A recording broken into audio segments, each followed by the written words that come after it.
Hello everybody. So today I wanted to answer three comments that I've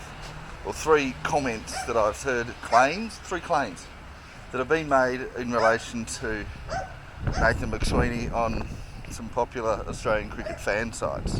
Now these are not the official claims, these are made by fans who put in their profile as if they're official but they're not official. And suddenly these three are Nathan McSweeney fans. So I just wanted to answer and respond to those three claims. So the first claim is that Nathan McSweeney shouldn't have been dumped. He didn't do that badly, and Usman Khawaja should have been dumped in his place. So that's claim number one. Claim number two is that Sam Constas only got to play as a debut. He came from out of nowhere, and because no one had ever heard of him, and he only made his debut because he did well in the Big Bash League. That's the second claim. The third claim is that since Sam Constas got his debut for doing well in the Big Bash League, therefore Nathan McSweeney, who just got a Man of the Match award in a Big Bash League match, should be included. Okay, should come back, perhaps for the fifth test, or perhaps for the test series in Sri Lanka. So they're the three claims, and they're all wrong. I'll just say they're all wrong. They're quite obviously wrong. But a lot of people are agreeing with these. These are fan sites with thousands of people, and the majority of people are responding and saying, yeah, we agree. So how can that many people be wrong?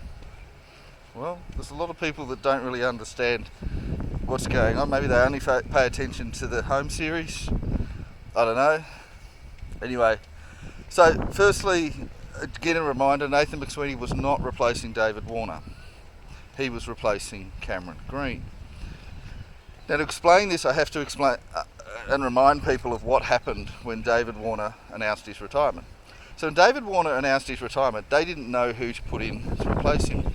So they could have put in an opener, but there was really nobody going. And then a second problem occurred because Mitchell Marsh started to have some injury concerns, which meant that he couldn't bowl. Now, that was a problem because the fast bowlers had been used to having an all-rounder who could bowl. Now, to start with, that was Cameron Green, and then Mitchell Marsh came in, replaced Cameron Green. Either way, they needed one of them, and with Mitchell Marsh not bowling, they needed to replace Mitchell Marsh as well and bring in an all-rounder. Now Cameron Green was available, but the idea came in that Cameron Green could play as well as Mitchell Marsh, that Mitchell Marsh could change from being an all-rounder to being a batsman. Because Mitchell Marsh, since he came back a year earlier, had been doing really well as a batsman. And I believe he actually had been topping Australia's run scoring list. So there was a thought to try them like that. But the problem is, Green didn't want to open. And he had to open because he was replacing David Warner. And the idea of having him open and then open the batting, which he'd never done before, and then also bowl, seemed a bit harsh. So then there was the thought, well, who should open? And the answer was Travis Head. Travis Head opened for Australia in India and did pretty well. It's actually quite a good opener at test level. But Travis Head didn't want to open. Now the selectors could have forced him to open, but because Head was doing so well, they didn't want it. So then the thought came, well, we can force Marnus Labuschagne, who hasn't been scoring as well as he used to, say to him, hey, you either open or you're dumped. But Labuschagne, he was going to open, but then Steve Smith came to the rescue, and he decided to open. So because of Smith's sacrifice in agreeing to open, Labuschagne didn't have to open, Head didn't have to open, and we could bring Cameron Green in, and the bowlers had that all-rounder in the side. We didn't have to drop Mitchell Marsh. We didn't want to have to drop Mitchell Marsh. I mean, we could have just dropped Mitchell Marsh and then put two new players in, but that would be good for the balance of the side, but it'd also be unfair on Mitchell Marsh, who was batting well as a pure batsman as well. So instead of that, Steve Smith moved into open, Mitchell Marsh got to keep his spot, and Cameron Green came in as the all-rounder and batted at 4. And that actually worked, well, relatively well. Cameron Green was bowling well and holding holding up his end as a bowler, but his batting was not that good. It wasn't really test level. Steve Smith, his batting was okay, but he wasn't really used to being an opener. Now, after a couple of tests, he started to do a bit better. He got a 91, I think, and he got a few other decent scores. So Smith seemed to be a decent opener. We would keep him as an opener. And then Cameron Green got injured.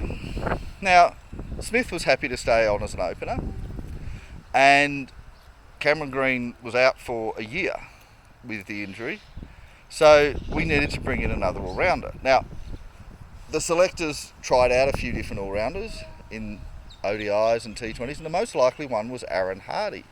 So Aaron Hardy should have come in as the all-rounder. Now, he's not quite as good a batsman as Green, would have probably had to bat at 6, and that would have meant moving Head and Marsh up a spot.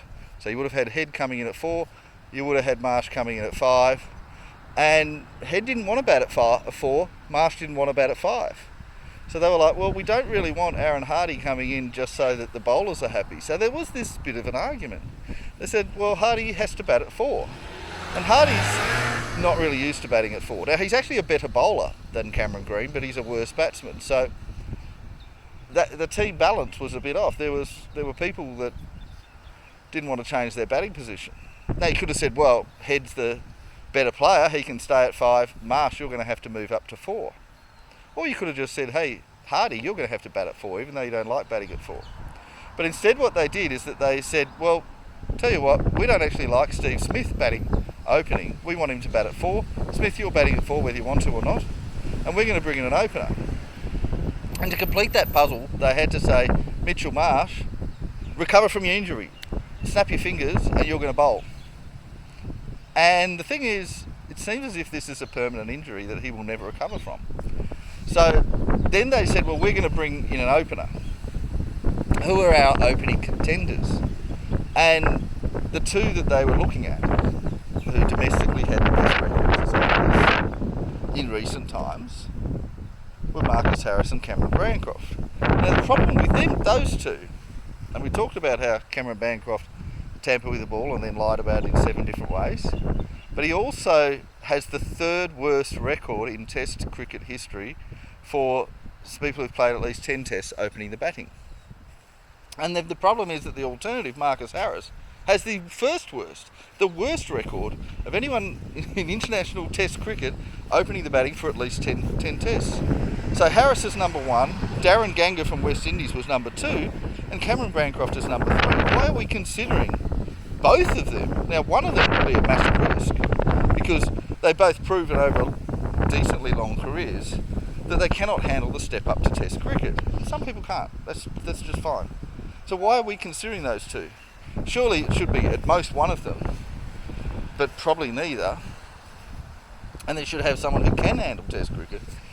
Now, Matthew Renshaw doesn't have an amazing record, but it was at least decent. And for a while he was quite good. He's been looking for, but nowadays he doesn't always open. But you still could have put Matthew Renshaw in the mix. You could have said, all right, Matthew Renshaw's in the mix. Who else is there? Well, Sam Constance, 19 years old, in his first full season, is averaging 52, just got 2 centuries in a match. Is he going to be Test level? And a lot of people were saying Sam Constance was.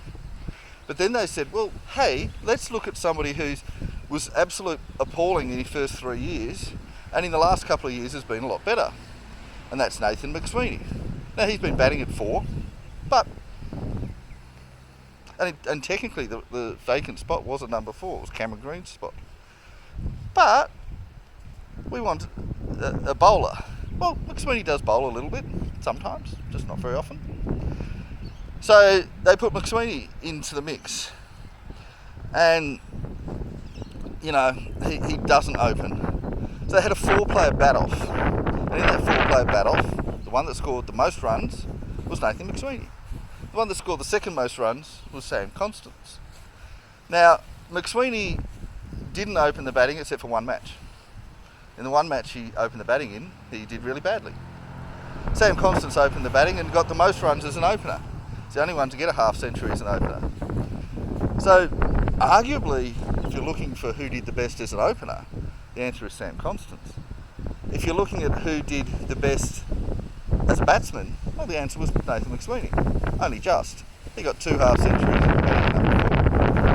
and they were tough batting conditions. 2 half centuries was pretty impressive. Although, if you're looking at all the players, the one that actually did the best was Cooper Connolly. Now, he wasn't in contention, he wasn't in the bat-off, but he actually outscored everybody. Should we now be saying, okay, actually Cooper Connolly should get him? He averages 62 at first class level. It's actually higher than Sam Constance. So we should be putting him in the test side. But no, there was all this pressure to put in Nathan McSweeney, who arguably didn't actually win the bat-off, but through a little bit of statistical manipulation, kind of did. He got the second highest score behind Cooper Connolly, and out of the 4 that were batting for the opening spot, he got the most runs, although not as an opener. So he put him in. So, was that fair to put him in? And the answer is probably not. Now, fair enough, he was on the up, but he was only averaging 37 at first class level. Normally 40 is your starting point. You might consider a little bit lower if they're in form. And look, he was in form, but he was also batting at the wrong position. And he was having to replace an all-rounder who bowls a lot, and he's not bowling. Now, I know people have said, well, he has bowled. He didn't bowl a single ball in any of the 3 tests he played. So, that's the first thing. He didn't deserve the spot. And I know some people will say, oh, that's not fair. He did the bat-off, he did everything he was supposed to do. But the requirements were the wrong requirements. They shouldn't have been the requirements. They should have made sure that it was somebody going for the right spot. Now, I've said before, if they were doing it properly, they should have had 2 openers trying out, maybe one experienced, one inexperienced, and I would have had Renshaw and Constance. And you should have had 2 all-rounders going for the all-rounder spot in case you want Steve Smith to open. And the 2 that I think were most likely to succeed was Aaron Hardy and Michael Neser. Now, Michael Neser, you might think, well, he's not an all-rounder, but he would bat at 7. He's a better batsman than Mitchell Starc and Pat Cummins, and it's not quite as good a bowler, but he's a pretty good bowler. And he's got test experience. He did well in tests. Only got a couple of matches. I think he might have only had 1, but he has played test cricket. Aaron Hardy hasn't, but he has played ODI and T20 cricket. So, like for like, Aaron Hardy's better, but Michael Neser might be better. So I would have had 2 bat-offs and a bowl-off as well. I would have put on notice that I said, Aaron Hardy and Michael Neser, we're not sure yet if we want an all-rounder or an opener. We might want both. So you 2 are in contention. And how well you 2 go in those Australia A matches, we might put you in as an all-rounder and keep Steve Smith opening. Or we might put you in and drop Mitchell Marsh. So Mitchell Marsh's position should have been on the line. And then for the other spot, they could have said, well, Sam Constance and Matthew Renshaw, you're in the hunt. We're not considering Kevin Bancroft or Marcus Harris because we know they have such a terrible test record. And they also should have said, we are not considering you, Nathan McSweeney. You're going to play, but you're not in line for a test match. And it would have been fine for Nathan McSweeney to play. He could have been captain. He could have been having those 2 players. And you could have had Cooper Connolly going in there. Now, how well they would have gone, we don't know. Because Renshaw and Hardy didn't play. Now, Michael Neser did play, did really well. He played in 1 of the matches only, did really well. But wasn't in contention. And I don't think it's fair to suddenly lift him up if you're not considering Aaron Hardy. So, but they could have. If they put Michael Neser in the side, I think that would have been fair enough. It's not my perfect pick, but would have been fair enough. And if they put Sam Constance in the side, it would have been fair enough. Now, as for the match, did he do so badly that he deserved to be dumped? The simple answer is yes, absolutely. But what about Usman Khawaja? Usman Khawaja got 2 runs and less as his average. Average 12 compared to 14. So surely he should be dumped. Usman Khawaja's spot was not at risk. And I'll just explain which 3 players, and in order, were at risk. Now, the first one of these was the opening spot. Nathan McSweeney was at risk. He wasn't regularly in the side. He was a hunch. And he did so badly. He looked out of shape. He didn't look test level. So his spot was at risk. He needed to really do well. Now, how well did he need to do? I'd say he needed to probably get out of the 3 tests 1 century and 1 half century. That might seem harsh, but I think that's what he needed to keep his spot. Now, if he'd got a century and no half centuries, maybe 50-50 he'd keep it. If he'd got 2 half centuries, probably not enough, but maybe. And probably wanted to average at least 30. Maybe 25 might have been enough, considering it was low scoring, but, you know, to be safe, 30. I think had he got a century and a half century and 4 low scores, I think you would have had him still in the side. So the second test he had 39. If he'd turned that into a century, I think he would have stayed in the spot. He would have kept his job. And if in one of the 2 innings in the high scoring match in Brisbane, if in one of those ones he got a half century instead of a 9 and a 4, I think he would have, well, if he'd also got that century, I think he would have done enough. And he was certainly in the second test, he was in a position where he was 38 not out overnight. He was in a position to get a century, and he didn't. He got out for 39. Now, done all the hard work, didn't get a century. And I think, you know, I know Australia won the match. Labuschagne got a 67, 69. He did the hard work and then carried on. And they could have easily gone together. It was like he went to sleep, rested on his laurels, said, oh, 38, that's a great score. Not really.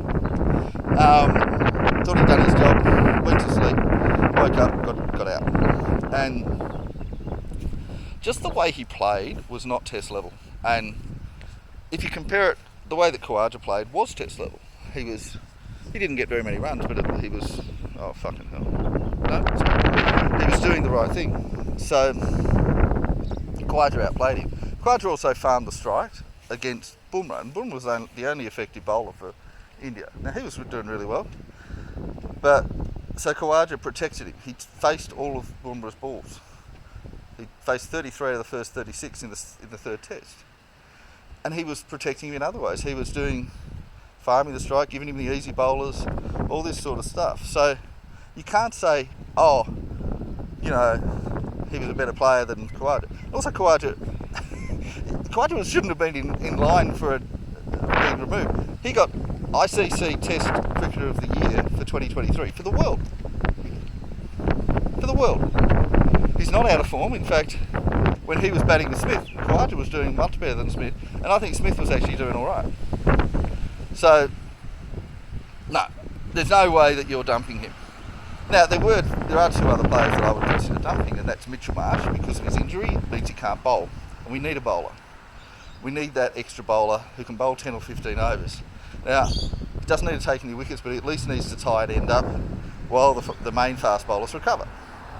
Now, Cameron Green could do that. Previously, Mitchell Marsh could do that, but since his injury, he hasn't been able to.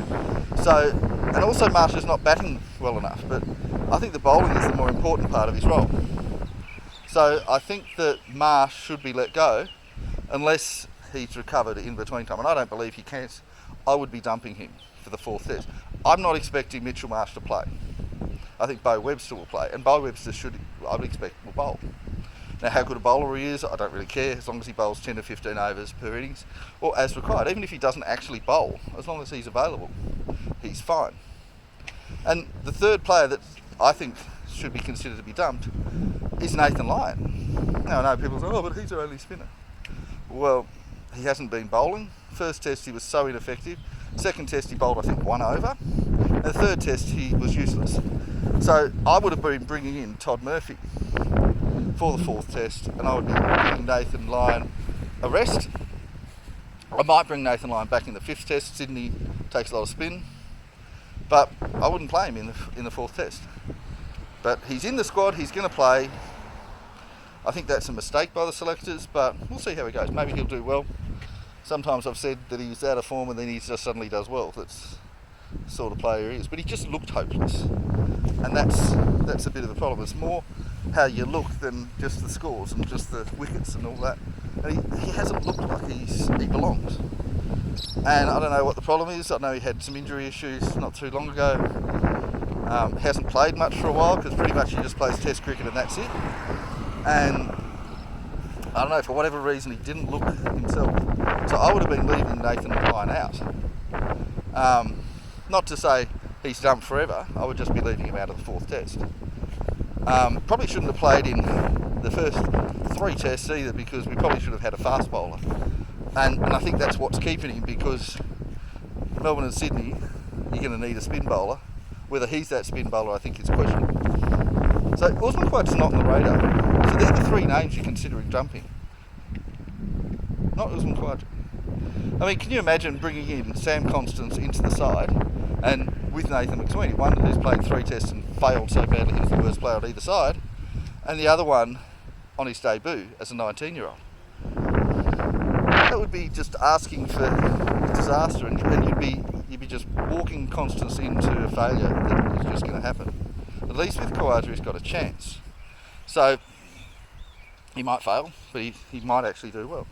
So then the second question is, did Sam Constance, did he come in because of his Big Bash League score? I think I've answered that already, but the simple answer is absolutely not.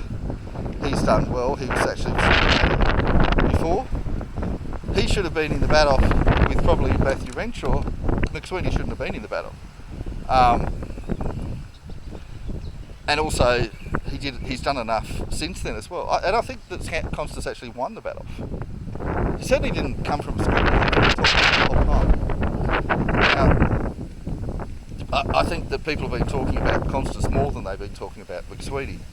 And McSweeney was a hunch. I don't think Constance is a hunch. I think that's a genuine pick. Now, that doesn't mean that he gets free rein and he can fail all the time. But I think he's playing in the 5th test as well as the 4th, no matter how badly he does in the 4th. But again, I think that he will be expected to get a century or a half century in one of those 2 tests in order to go to Sri Lanka. If he doesn't at least get 1 half century in those 2 tests, presumably 4 innings, I still think he goes to Sri Lanka, but I think that it's a risk. You could consider maybe moving Smith back into open and put Hardy in the middle order. And I think that's something they should consider. So we need him to succeed. I mean, Khawaja is going to retire at some point, and we need at least 1 decent opener. Now the third thing is, did Nathan McSweeney do enough with his 78 in the Big Bash League match for Brisbane Heat against the Adelaide Strikers? And he did win Man of the Match award. I'm not sure he should have, because I think if you looked at how the actual match progressed, Matthew Renshaw did more of the work. He got 54 off 25 balls and was out in a ridiculous fashion that was popped up, hit his pads and blah blah blah, and then rolled on to hit the stumps. It's one of those ridiculous ones that will happen one time in a million, and the rest of the time won't get him out. And it wasn't bad skill from him, it was just complete bad luck. And he did much more work. So he rescued Brisbane and set them up for victory. And Nathan McSweeney was just playing the back seat, had the easy role. He just had to block it a bit, hit some singles, and then when Renshaw got out, then McSweeney had to step up. Now that's a lot easier once you've already got somebody in there. Now I'm not saying it was completely easy runs, but it was a lot easier than it looks. And if you compare it with Sam Constance and his match for Sydney Thunder, he got 54 of 25 balls opening the batting. He opened. And this is the thing. McSweeney wasn't opening. If he wanted to be considered to go back as an opener, he should be opening in every match. Should be pleading with selectors and for whatever state or domestic sides and saying, I want to open, I want to open, I want to open. That's what Justin Langer did after he was thrust in as the makeshift opener. He opened in everywhere and he refused to bat at number 3 or 4 or wherever. He insisted on opening. And I think if McSweeney wants to be considered for an opening spot, he needs to be opening. And the fact that he got those runs at number 3 tells me that's irrelevant if he wants to be considered for an opener. Now, if he wants to replace Steve Smith, sure, that's useful. Anyway, so I think that answers all 3 of those questions. I think they're pretty obvious anyway. But, yeah, I think that selectors have finally made the right decision, and hopefully that translates into a win for Australia in Melbourne. I think even if it doesn't, I'm okay with that, because that ground is going to favour India a lot. Sydney is always a coin toss. Whoever wins the toss wins the match. So, and look, I think it's more about getting the selections right, and then trying your best, and then you see what happens. Anyway, that's it from me. Bye bye now. Oh, you fucking stupid dog.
It's one or the other, isn't it? I don't get both. Pure pizza was also meat lover, family pizza plus garlic bread.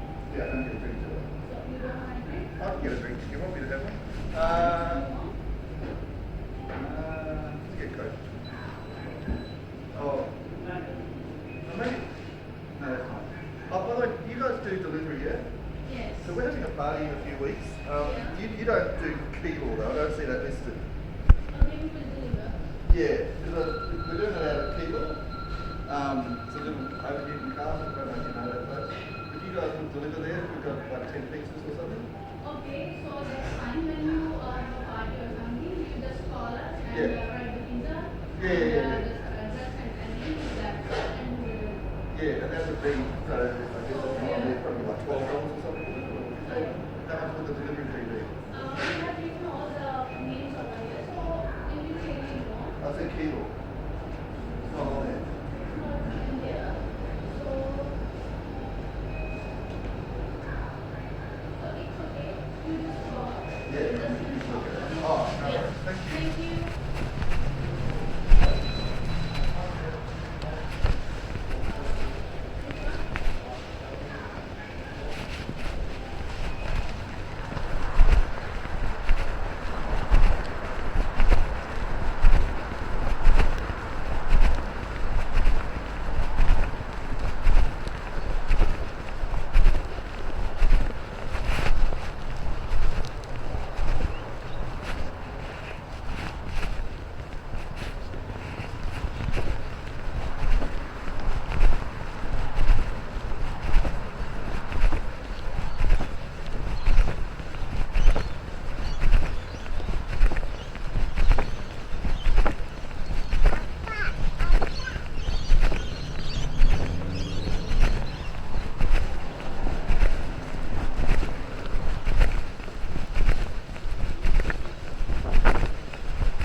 the door. Hurry up. Oh my god. I'm dying here, Vivi.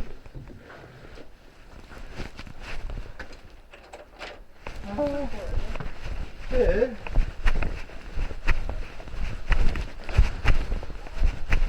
Oh, they gave me a drink. Do you know what they did? No, Vivi, I'll tell you what happened. So I've done this a few times. So I said to them, I'll have the 2 family pizzas and a garlic bread, please.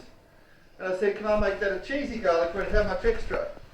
And they said $3 extra for the cheesy garlic bread. Right, so I went from $40 to $43. I said, yeah, okay, I'll get that. And then the guy only charged me $40. I'm like, what about the extra $3? And then when I came to pick it up, they threw in the drink, and I was like, no, but it says drink or garlic bread. I wanted the drink. I wanted the garlic bread. I don't want the drink. They're like, you don't want the drink? Okay, I'll have it. So, you see, they do that for people they like.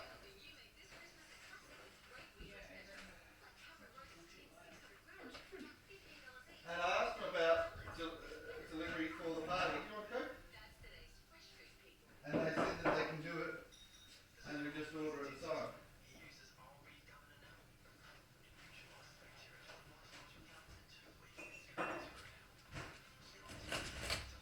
And I reckon they might not even charge for delivery. Well, they didn't say.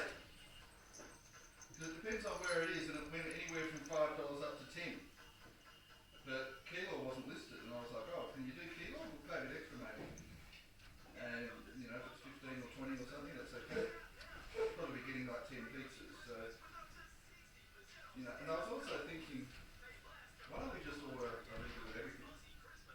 You know, so that it's got a mix, because I don't think people want to order a pizza. Do you think they do? I reckon people would prefer to just have a variety of options. So if I say to them, oh, can I just get 10 different ones? And maybe one with a lot, have at least one with probably 2 vegetarians, you know, one with mushrooms, some without, you know, something like that. Because otherwise people are just going to spend forever ordering nothing to the world. You think that's fair? So I just ordered one, I'll just pick 10. And I think if I get the dumplings, I'm assuming that the dumplings will let me do it. I'll just get some steamed and some fried, and I'll get a few different options. I don't think I want to get anything else from that store. Do you think so? Just get some. Huh? I'll ask them. If they don't, then we'll just pick it up and take it with us. Pick it up over there. There's one over there. Huh?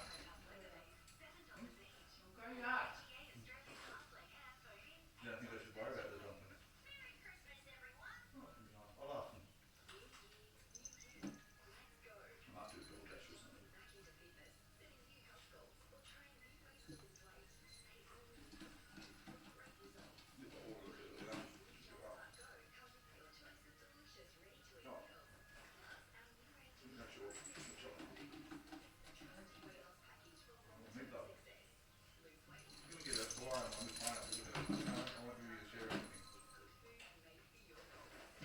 So that one's yours.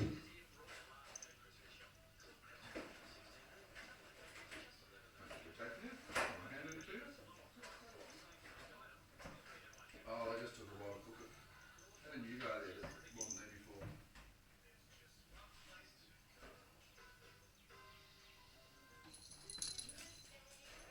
They were really charged 43 and they shouldn't have given me the Coke, but they charged me 40 and I got a Coke too. But they always seem to do that.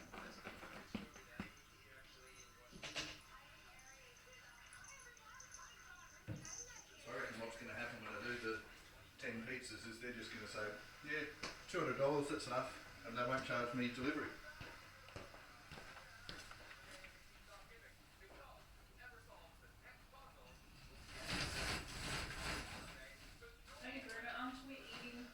Huh? Yeah, I'm just shutting the curtains and stuff. Hey, Millie. But we'll see what they do.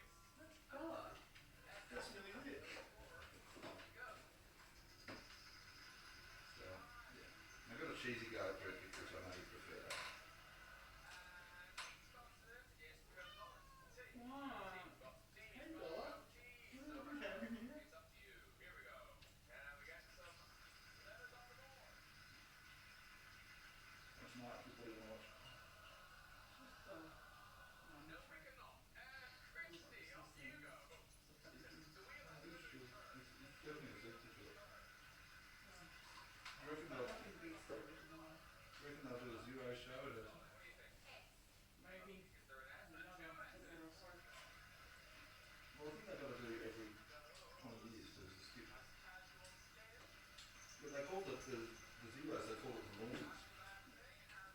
Naught as in zero. I don't know what they call the tens. The tens.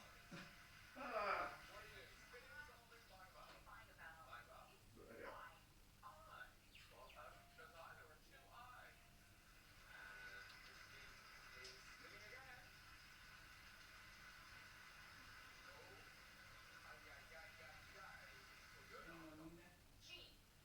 Yeah, I'm gonna, like, I had to wait 25 minutes.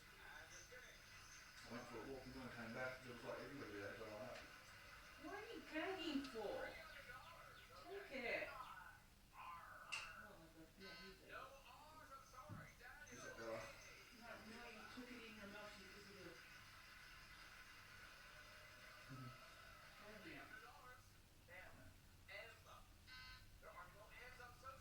girl.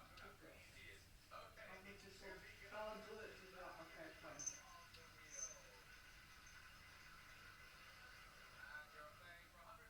You're a sweet girl. So I want to wrap up that calendar for you like that. Which one? One from my mum and dad, my stepmom. Not the dog one, that one. Oh, Maybe the other one. my one's here. Dog one's in the toilet. When will you do? I want to prepare this calendar. That one cost me a lot of money. You know, just putting guide dogs in there.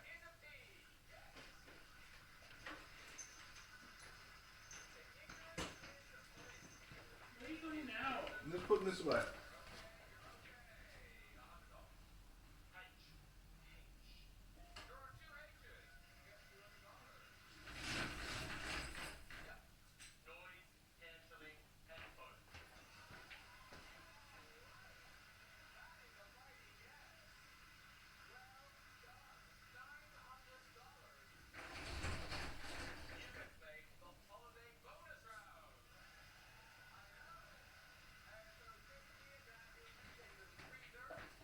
I'll see if the dumplings people do it. If they don't do it, I don't think we want to bring it up at 10 o'clock and then eat it at 1. It'll go off by then. Well, I'll see, if they deliver it at 1, I'll think we can do it. If they don't deliver, we won't do it. It's a simple matter. Oh, you can heat up. I mean, if we don't have them, we have a replacement.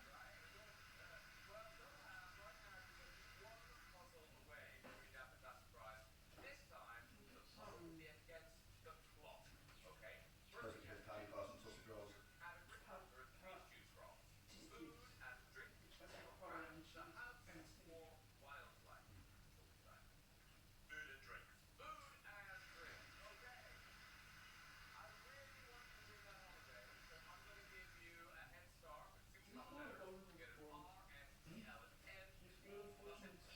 Yeah. I don't think it's the show for him. I think it's the wrong sort of show for him. Interesting when, back when I was younger, you had all of his name was girl. Adriana and Zenobia. Also, they made the set so dark. Looks gloomy. You have to have someone that's a bit happier for Will to talk to. He's just, he's a normal sort of person. Nick Rose can do Will talking.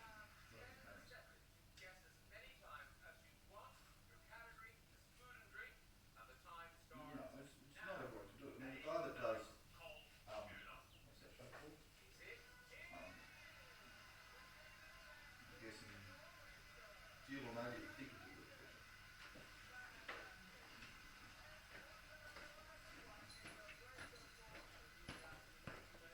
Just when he's a bit too serious. Yeah. He's a good talk show host.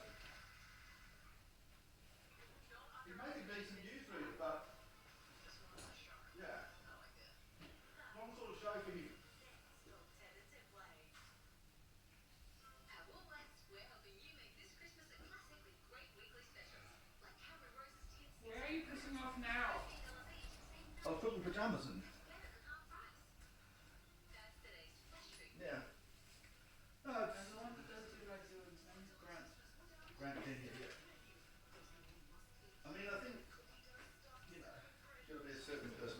do game shows and all that.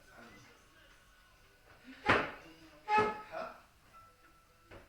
He's got the personality. That was meat lovers. It's a bit boring. It's like a This Christmas, take the time to melt. Aussie. Anything, you know. Seems like this is meat. Is it? I was thinking about, so who are the people that we're having and who likes vegetarian and whatever. So I think vegetarian is the most common weird thing, or most common request. Everybody else doesn't really care that much.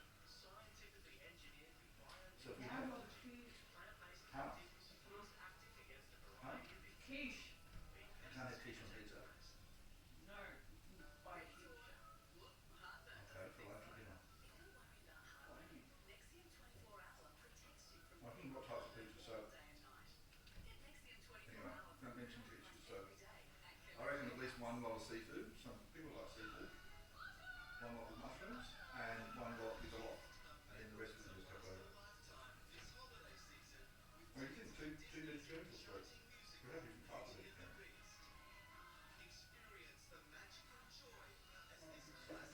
I have two different types. So, you know, there are Indians in here. A lot of Indians like vegetarian. Harvey Norman Super Deals on now. Save over 120 on the Sharp Corner stick back now under 300. Samsung 85-inch 4K Smart TV save over 1800. Family size Electrolux French door fridge save 700. This price is guaranteed at Harvey No, we Norman. have a quiche. Who delivers quiches? The pizza shop? Discover Right. G1977 sofa. Featuring flexible modularity, removable covers, Yeah. lasting comfort. Not cheap, like that $13 one. I mean the really big one. There's not much space in the fridge at all. So we can put a couple of things in, but not much. Oh, you buy them in the mini quiches. That's not $13. I mean, I was thinking of doing, you know, so for lunch, we have a fruit salad, so I'll just buy a few cups of fruit. Don't you say no? I've already started. Stop shaking your head. And we're going to have a meat and cheese platter. Now you can buy them in Coles, it's already set up. And we can have a chips and dips as well. Again, you can buy them from Coles, it's already set up. So, no, it's not. It's going to be much more later. So, yeah, chips and dips. A lot of people like chips and dips. A lot of people like ham and cheese. So the chips and dips, and I think they kind of go together. You know, I can just get that from Coles, no problem. And yeah, you can have party pies and sausage rolls. Could have quiches if you go. They could have patisseries, but yeah. And then also I can get a few packets of just normal packet chips. Who's it called? Sandboy chips. So you just accuse me now. Sandboy's not a kid. People don't go to Sandboys and all that sort of stuff. It's not even a black thing. I don't know.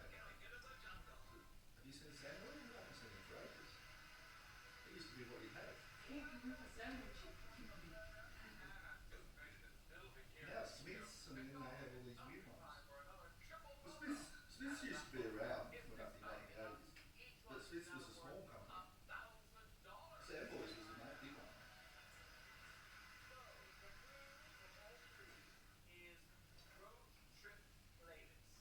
What do you want? I think dumplings would be nice because and if we can get them, I would get a variety of them. So I'll get at least one vegetarian one, and I'll get at least one steamed and one fried, different ones. And of course we'll get our favourite ones.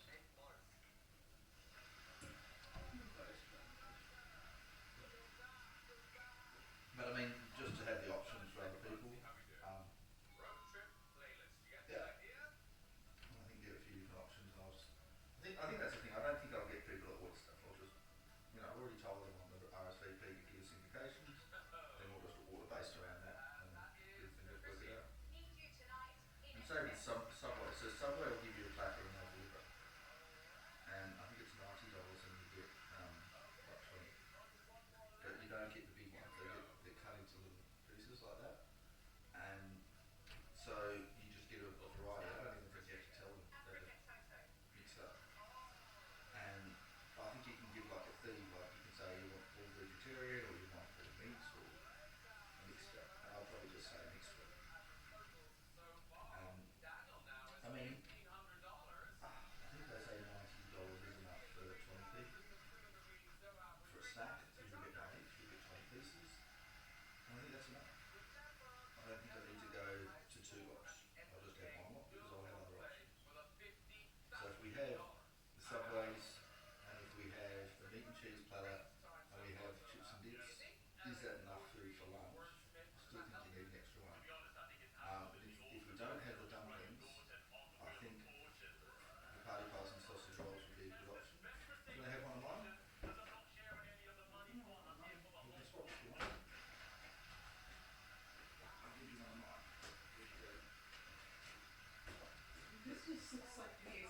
Yeah, the egg. Chuck the egg.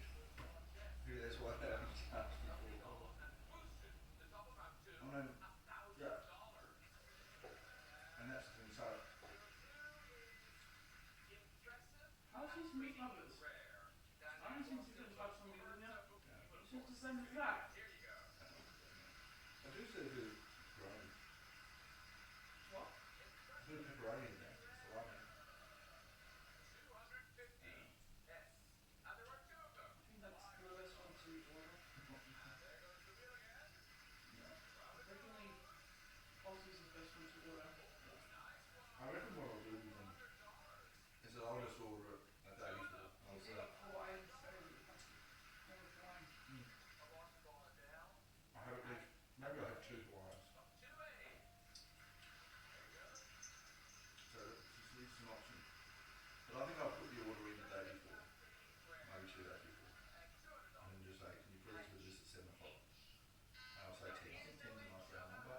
If we don't eat it all, we'll take it back home and divide it up amongst whoever's left at the end. We're petrol cheap, you know. I reckon we say 7 o'clock, you think 7? Eastern time?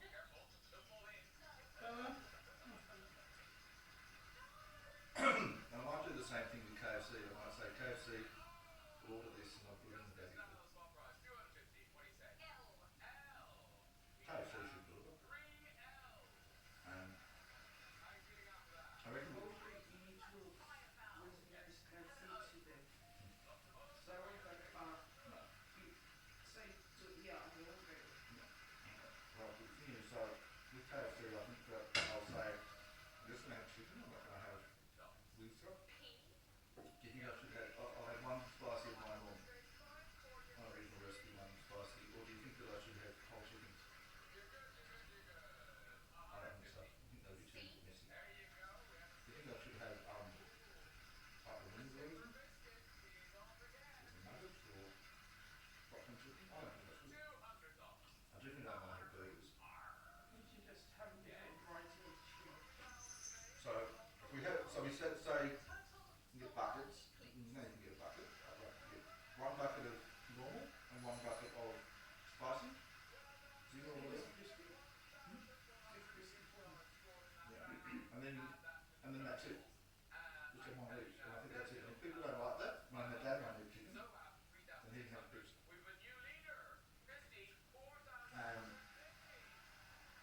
As for the salads, I've said it's going to be too impractical to bring any. But if people want to have salad, they can bring one. Just put a little bit of drink in it. So, do you have enough? I'm just not very willing to finish this pizza. But have you had enough? Yes, I have. And so what else was I going to have? So for dinner I was only going to have pizza and KFC. Alright, I'm not going to have anything else. So yeah, I think KFC just had that. Now, will that cater for everybody pizza and KFC? Maybe not. But I asked people and nobody said anything. All they said was, well, more vegetarian options. So, two vegetarian pizzas, maybe 3. You could start with. I could order a salad from KFC. They do salads.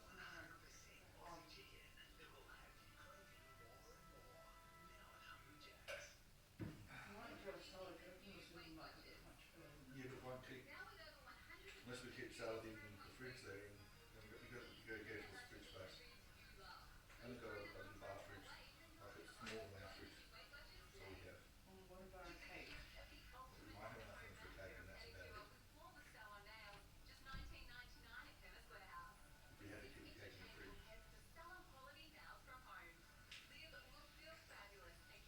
Don't have to have a big cake, people can just have small slices. We're helping you make this Christmas a classic with great weekly And there's specials. nothing that many people. Hammer roasts 600 grams, now No, $15 people have each, save that $19. 16 or 17 for dinner. Better than half price. That's today's fresh So- food people. Depending on when people are gone. I mean, this is the thing, like, anyone who says, because you haven't specified whether they're morning or daytime or night, they can come and go if they want. They can just do whatever. I just want to know you for numbers for lunch and dinner. I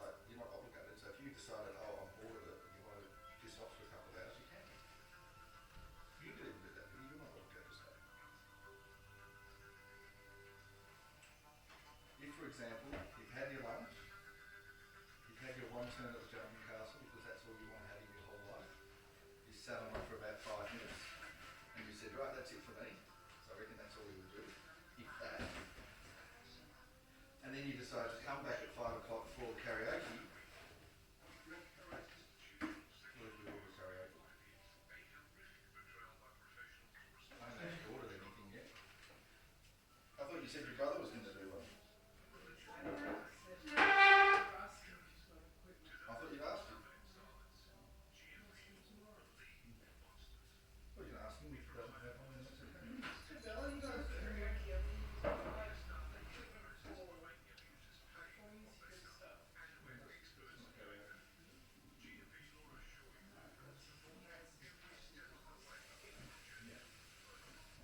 I think if we're doing karaoke, that's better later. I think that's probably. Can you shut the door while I do this? Fucking hell. I'm trying to get the ball with the cats and you just open the fish and keep that. Do you even care about our cats? Oh, Millie, Mummy doesn't care about you, Mummy. Millie? Huh? Well, you didn't care about letting me put the water back in.